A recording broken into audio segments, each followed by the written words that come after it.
lhe dou as boas-vindas ao Autoconsciente, um podcast que entende você, para você se entender melhor. Sou Regina Gianetti, praticante, instrutora de Mindfulness, uma pessoa como você, em busca de paz interior. Eu faço esse podcast para compartilhar reflexões e ações para uma vida com mais autoconsciência. A minha intenção é que ao terminar um episódio, você se sinta melhor do que quando começou.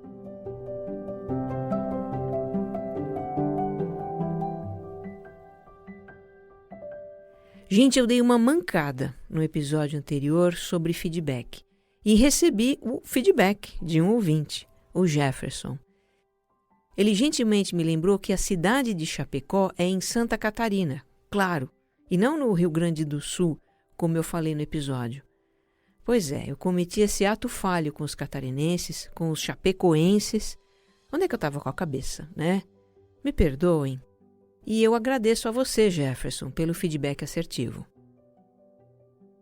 Bom, para você que me escuta pela primeira vez, eu gostaria de dizer que aqui no Autoconsciente a gente pratica pegar leve com os nossos erros e imperfeições, viu? Tá tudo bem. E eu aproveito e te convido a escutar o episódio 0. Nele eu falo por que é importante levar uma vida com mais autoconsciência. O Autoconsciente é serial. Os episódios têm uma sequência em que os temas vão se aprofundando. Então é legal ouvir desde o começo. Muitas fichas vão cair para você.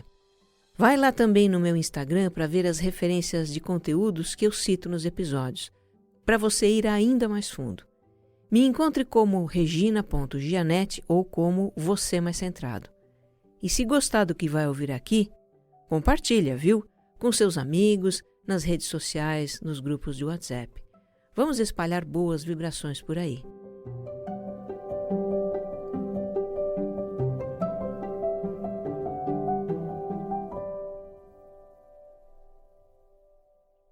Episódio 50. Quando o trabalho nos esgota.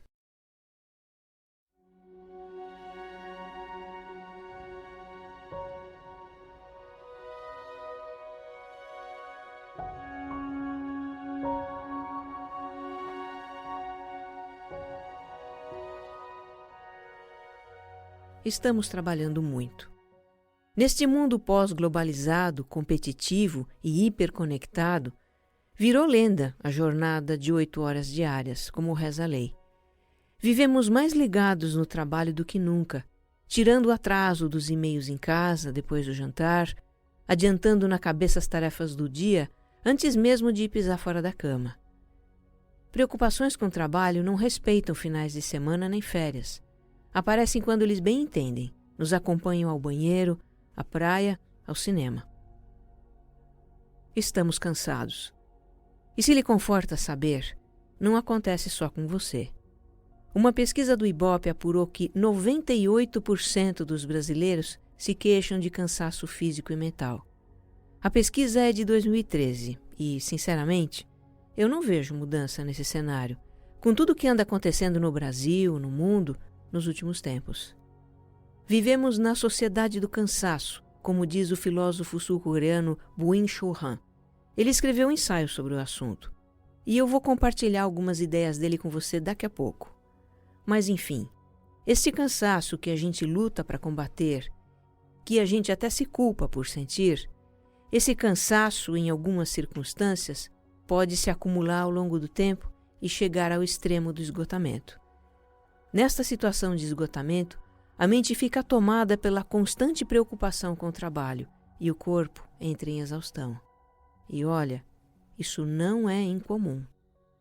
Tanto não é que, neste ano de 2019, a Organização Mundial da Saúde reconheceu o esgotamento no trabalho como doença e sacramentou para ela o nome de Síndrome de Burnout.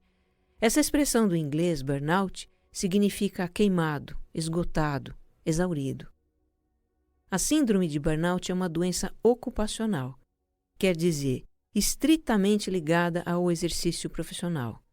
E é uma doença global, uma epidemia que atinge centenas de milhões de trabalhadores em todo o mundo, sem distinção de profissão, de cargo, de faixa salarial. Ela é uma forma de estresse crônico.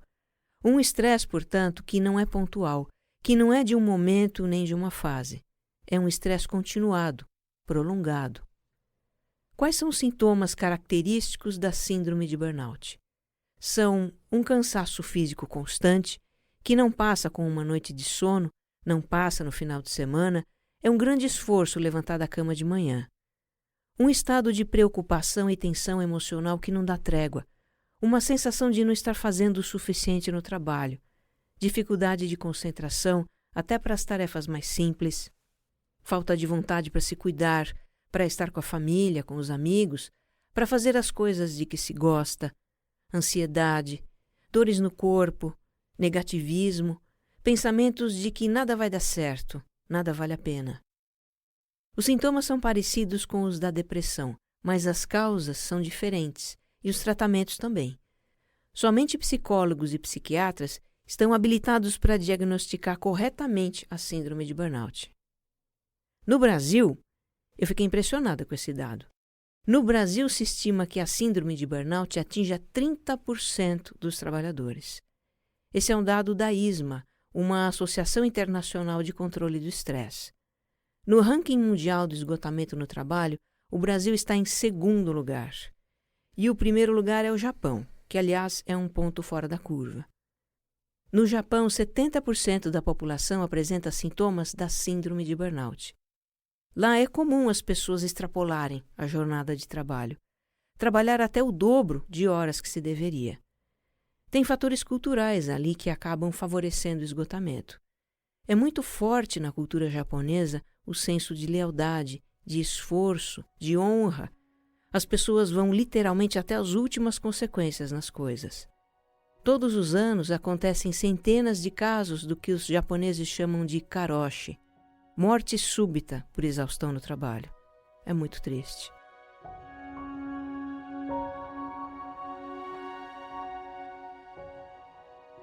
Se a gente considerar o que tem acontecido no mundo nos últimos tempos, as transformações econômicas, sociais, tecnológicas, nós vamos encontrar vários fatores que contribuem para o esgotamento no trabalho. A competitividade, por exemplo. As empresas definem metas cada vez mais ambiciosas, mudam processos, enxugam custos para se manterem competitivas e lucrativas no mercado. E quem trabalha nas empresas? Tem mudanças constantes para se adaptar, demandas crescentes para atender, metas e mais metas para atingir, tem avaliações de desempenho frequentes. Tudo isso eu nem precisaria dizer, né? Tudo isso pressiona e estressa. Quem é empreendedor também não escapa das pressões. Pode não ter chefe nem patrão, mas tem cliente. Também tem demanda para atender, tem prazo para cumprir, tem contas para pagar, tem concorrência brava para enfrentar. O que o empreendedor não tem é alguém para responsabilizar em caso de fracasso. A responsabilidade pelos resultados do negócio é inteiramente dele. Outro fator que contribui para o burnout é a realidade do mercado de trabalho, que está mudando e encolhendo. Postos de trabalho estão sendo fechados. Muita gente perdendo o emprego e migrando para ocupações autônomas ou informais, que na maioria pagam pouco e obrigam a trabalhar muito. Isso não está acontecendo só no Brasil, mas em todo lugar. As mudanças no mercado de trabalho são um fenômeno mundial. Tem também o contexto particular da profissão, ou da organização para a qual se trabalha. Por exemplo, o médico de um hospital com superlotação de doentes. O professor que leciona em 2, 3 escolas, de manhã, de tarde e de noite, e muitas vezes em escolas precárias. O motorista que dirige 12 horas por dia numa cidade congestionada. O executivo de uma empresa que está em processo de mudança ou em dificuldades financeiras. E tem ainda a obsessão por desempenho, que é a tônica do século XXI. Aquele filósofo sul-coreano que eu citei há pouco, o Byung-Chul Han, ele diz que a nossa sociedade do cansaço padece de um excesso de positividade, de acreditar que tudo é possível, que todas as metas são alcançáveis, que o céu é o limite. Ele diz que nos tornamos trabalhadores compulsivos que exploram a si mesmos. O que eu vou ler agora é a sinopse da edição brasileira de Sociedade do Cansaço.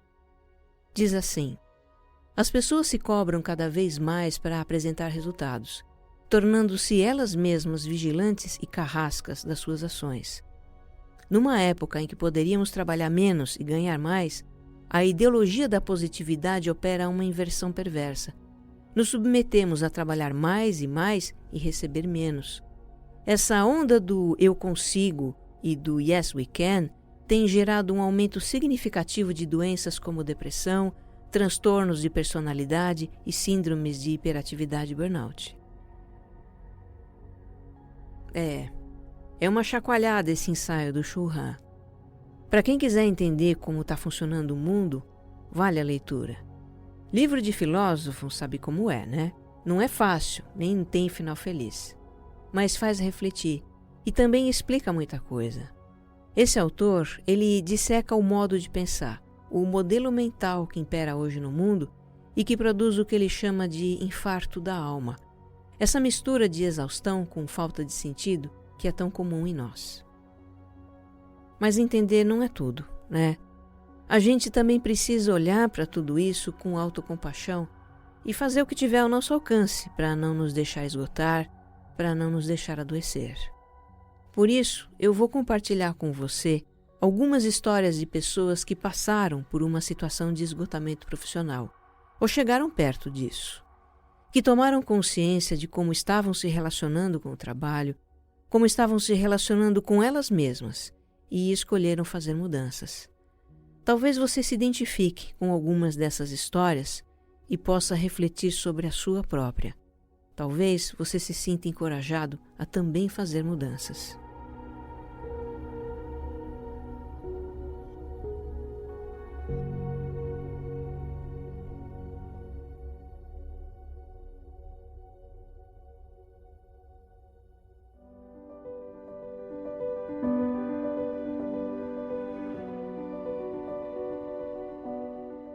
O ambiente corporativo estimula a nossa ambição.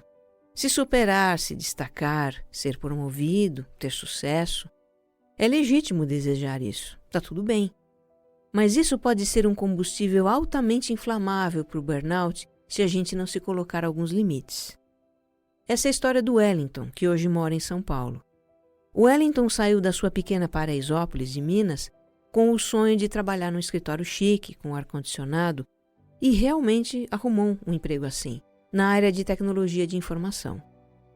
Logo ele começou a ouvir o canto da sereia. Você é talentoso, você pode ganhar uma promoção. E aí, levado por essas promessas, ele trabalhou duro por 3 anos, sofrendo um estresse absurdo para fazer funcionar sistemas críticos da empresa. Era comum o Wellington trabalhar em horários fora do expediente e muitas vezes varar a madrugada. O cansaço bateu forte e ele foi se sentindo cada vez mais triste, mas continuou levando, dia após dia, semana após semana, até parar numa UTI de hospital com diabetes tipo 1. O seu pâncreas havia parado de funcionar. O Wellington diz: os médicos não tinham uma explicação para o que aconteceu, mas disseram que pode ter sido por causas emocionais. Eu acabei ganhando a promoção, mas todo o dinheiro extra foi para a compra de remédios. Eu gasto uma nota com isso. Acabei pedindo demissão e arrumando outro emprego. Hoje ele trabalha no mercado financeiro, que é muito competitivo também. Mas depois de passar por um burnout, o Wellington tem mais consciência dos seus limites e de quais brigas vale a pena comprar. Dinheiro e reconhecimento têm um peso menor agora, e ele deseja mudar para uma cidade menor, para, segundo ele, sair dessa vida doida, de correria demais. Reconhecer os seus limites também foi o aprendizado da Ludmila, mineira de Betim. Ela começou a sofrer da síndrome de burnout em 2017 e nos seus piores dias chorava diante do prédio em que trabalha. Tamanho era o esgotamento em que ela estava. A Lu é analista de direitos autorais e esse é um trabalho que não tem fim. Quando você acaba um job, já entraram mais 10 na fila. Então ela conta: cheguei a trabalhar 12, 14 horas por dia. Qualquer demanda que eu recebesse, a qualquer hora do dia, eu respondia prontamente. Eu não conseguia desligar do trabalho, só pensava nisso dia e noite, tinha insônia. Nenhuma atividade social era importante, nenhum amigo valia a pena o esforço de sair de casa. Minha autoestima e percepção de inteligência variavam conforme os sorrisos ou caras feias da minha chefe. No início de 2019, eu estava dormindo 4 horas por noite, descontando todos os problemas na comida, completamente depressiva, sem esperança, louca para pedir demissão, um caos completo. Quando se viu no fundo do poço, a Ludmila decidiu buscar ajuda. E aqui tem um ponto muito importante. A gente precisa de ajuda para sair da síndrome de burnout. Ninguém pode fazer isso sozinho. Esgotamento no trabalho não é mimimi, não é fraqueza, é doença. E doença requer cura. O tratamento normalmente envolve se afastar do trabalho por um tempo, tomar medicamentos e fazer psicoterapia, que é para a gente entender os motivos e aprender a lidar com as situações que provocam o burnout. A Ludmila agora está fazendo o tratamento e os sintomas estão bem atenuados. Hoje ela começa a entender que a pressão no trabalho vai sempre existir, mas, nas suas próprias palavras, as coisas têm o peso que damos para elas. Ela diminuiu as horas de trabalho e aumentou as de sono. Está resgatando as confianças nas suas capacidades e não mais baseando sua percepção de competência no humor da chefe. Decidiu levar o trabalho com mais leveza e somente como uma parte da sua vida, não mais do que isso. Então ela conta: voltei a sair com os amigos, a fazer coisas de que eu gosto. Comecei a ver o meu valor e percebi que o meu trabalho tem muito mais qualidades do que defeitos. Antes qualquer erro era um martírio. Agora eu perdoo as minhas falhas, entendendo que eu sou apenas humana.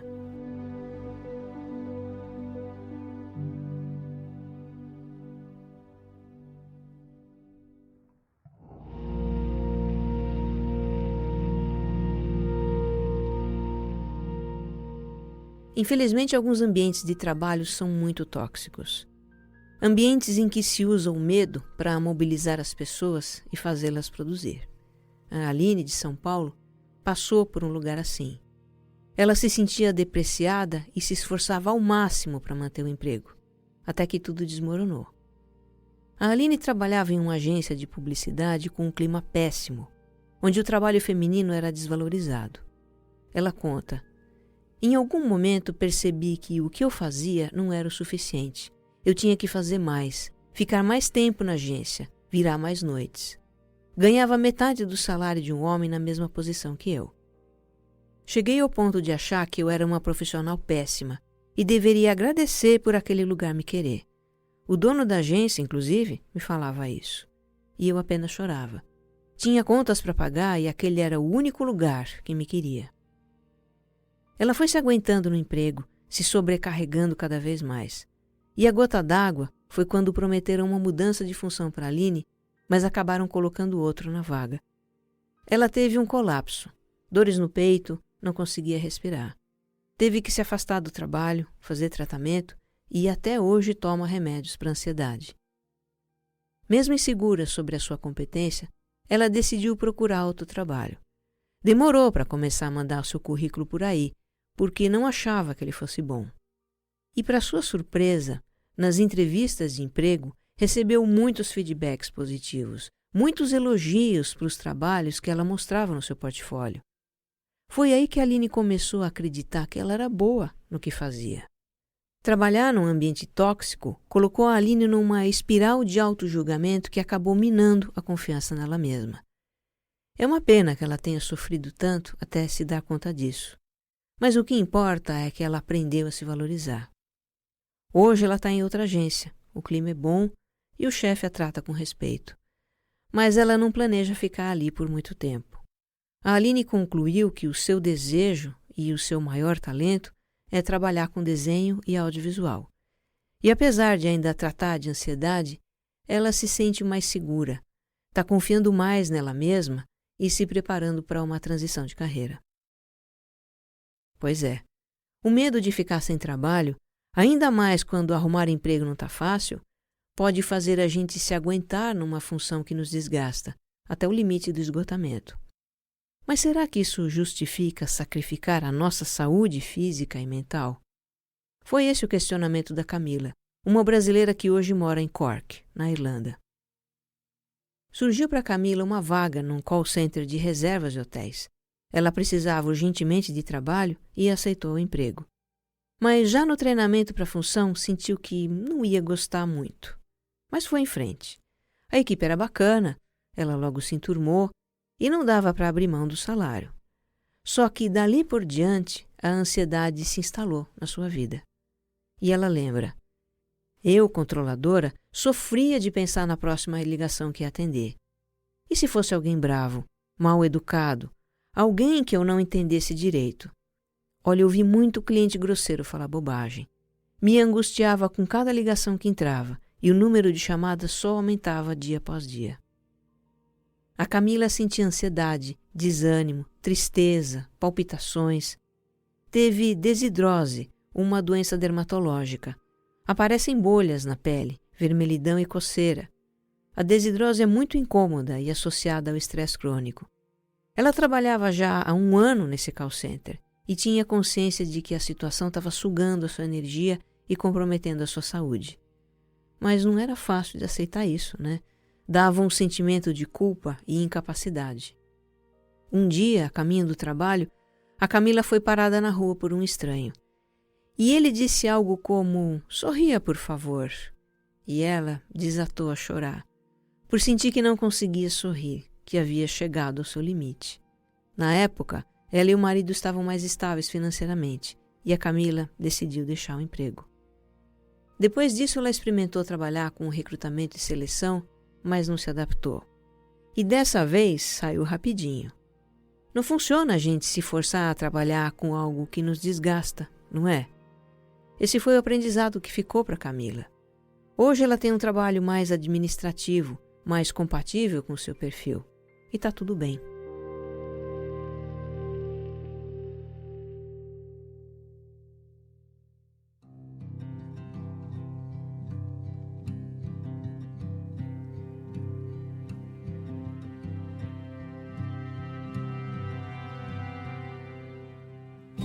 É fácil perceber pressões e cobranças que vêm de fora, que vêm de um ambiente de trabalho tumultuado ou de um chefe controlador.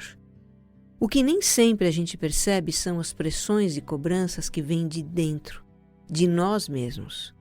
A Marcela, de Uberaba, Minas Gerais, ela estava na rota de um burnout, trabalhando exaustivamente, segundo ela, para superar as expectativas de uma promoção recente, liquidar todas as demandas e encobrir falhas que só ela via. E ela diz: deixei de lado os meus compromissos noturnos, academia, estudo, vida social. Teve vezes que eu só lembrei de ir no banheiro tarde da noite. Fechei o escritório sozinha por dias. Nos meus pensamentos, eu estava o tempo todo dizendo para mim mesma que precisava dar conta de tudo. Esse tremendo esforço já estava afetando a saúde da Marcela. Aí ela começou a observar que o seu comportamento destoava de outras pessoas do escritório. Elas pareciam não se esgotar para cumprir as metas. Simplesmente iam para casa no final do expediente. Mesmo quem tinha um cargo mais elevado não se exigia tanto quanto a Marcela, nem mesmo o presidente. Quando escutou um certo podcast sobre autocobrança, sabe? Sobre uma tal voz da autocrítica na nossa cabeça, ela chegou à conclusão de que este era o seu problema. Ela se cobrava demais. E começou a baixar o tom da sua autocrítica. Começou até a praticar meditação, a cultivar o autocuidado e o autorrespeito. Hoje a Marcela está mudando a sua relação com o trabalho. Ela diz: a minha demanda continua a mesma, mas o meu nível de autocobrança baixou. Eu estou mais consciente do meu potencial e comecei a me posicionar de uma forma diferente no trabalho. Pois é. Talvez a Marcela esteja percebendo que o problema não é só ter muita coisa para fazer, mas também ficar pensando no que tem para fazer e no que não está sendo feito e no que pode acontecer. E enquanto a gente pensa nisso tudo, não se concentra na tarefa e não faz. E aí começa a se cobrar porque não está conseguindo fazer. Enfim, olha o rolo, né? A solução é fazer, simplesmente. Se organizar e fazer. Eu falei sobre isso no episódio 8, muita coisa para fazer. Dá uma escutada lá. Tem um último depoimento aqui da Gabriela, gaúcha de Santa Rosa, que se deu conta do desproporcional nível de exigência e cobrança que ela tinha para com ela mesma. O compartilhar dela é de uma lucidez que eu vou ler aqui na íntegra para você. Com a palavra, a Gabriela. Acho que tem uma conjunção de fatores que levam ao esgotamento no trabalho. E o que mais pesa é a nossa necessidade de fazer tudo com perfeição. É a obrigação de se adiantar ao que vai ser cobrado, de exercitar o cérebro para criar todas as situações catastróficas possíveis e se antecipar a ela. Isso é o que traz esgotamento. É claro que tem chefes que cobram demais e estimulam isso. Mas o fato é que você entra na onda de fazer mais do que é cobrado. E se descobre o tempo todo ansioso, se descobre sentindo um aperto no coração todo domingo à noite, pensando no que não deixou pronto, mesmo que você tenha deixado tudo na mais perfeita ordem para começar a semana. E no feriado, então? Meu Deus, que tortura passar mais do que 2 dias com a sensação de que logo vai chegar a segunda-feira. Aí na segunda você chega antes do horário e fica sem ter o que fazer, porque já fez tudo, mas ainda assim encontra algo para fazer. O chefe não cobra, mas você faz. O trabalho em si não estressa, mas você cria um ambiente estressante. A carga de trabalho fica 20 quilos mais pesada do que já é. E se não for tão pesada, você faz com que seja. Enfim, eu acho que o que favorece o esgotamento somos nós mesmos. Comecei a fazer terapia. Eu estou entendendo o motivo da minha necessidade de perfeição e desconstruindo algumas crenças. E, além disso, estou aprendendo a filtrar o que de fato é necessário para desempenhar um bom trabalho. Por exemplo, existem as tarefas mais importantes e as menos importantes. As mais importantes precisam estar excelentes, precisam de empenho e dedicação. Para essas, eu dou o meu melhor. Agora, para as tarefas menos importantes, eu faço apenas um bom trabalho.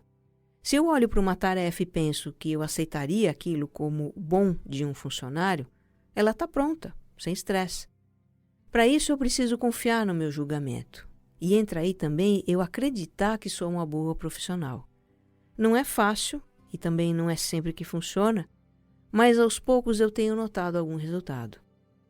Outra coisa que está me ajudando é ter tempo de fazer nada durante o dia.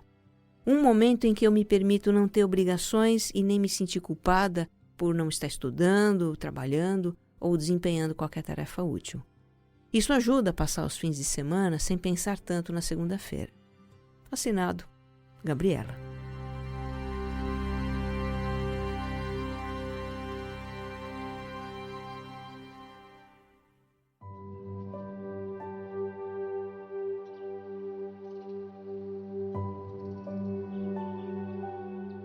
Olha, eu acho que esse depoimento retrata o que acontece com muitos de nós hoje, nesta sociedade do cansaço. Nesta sociedade do desempenho, do você tem que ser um vencedor, você tem que conseguir tudo, tem que ter sucesso, só depende de você e blá blá blá. A gente bota na cabeça que tem que simplesmente ser perfeito, absolutamente incansável. Só que isso não funciona, não se sustenta. E o que é pior, porque não funciona, entramos numa espiral negativa de nos julgar incapazes, nos autodepreciar e tentar compensar a nossa suposta incapacidade com esforços ainda maiores. Não somos super-heróis. Não somos mutantes. Somos seres humanos. Como seres humanos, temos um grande potencial. Podemos nos desenvolver muito, realizar muito. E a chave para um desenvolvimento sustentável de nós mesmos é reconhecer e respeitar os nossos limites. Agora eu encerro este episódio com uma cena do mundo corporativo. E é uma cena bem diferente das que eu descrevi até aqui. Quem está no centro dessa cena é o Gabriel Luiz, de São Paulo. Ele exerce uma função de liderança e precisou demitir algumas pessoas da sua equipe. Pessoas com quem ele vinha convivendo há anos. E se preparando para comunicar as demissões, ele teve receio de que pudesse se emocionar e ser julgado por demonstrar fraqueza num momento difícil da empresa. Mas o fato é que ao demitir as pessoas, ele realmente se emocionou e chorou. E depois, numa reunião do seu setor, ele compartilhou como havia se emocionado. E disse que naquele momento difícil de luto pelo desligamento de companheiros, as pessoas não precisavam ter receio de demonstrar a sua vulnerabilidade, de expressar os seus sentimentos. O que pode ser mais grandioso do que isso, não é? Se permitir ser quem a gente simplesmente é. Que você esteja bem. Um abraço.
Autoconsciente é um podcast da Rede B9.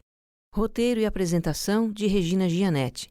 Edição de som, Jéssica Correia. Capas e publicação, AG Barros.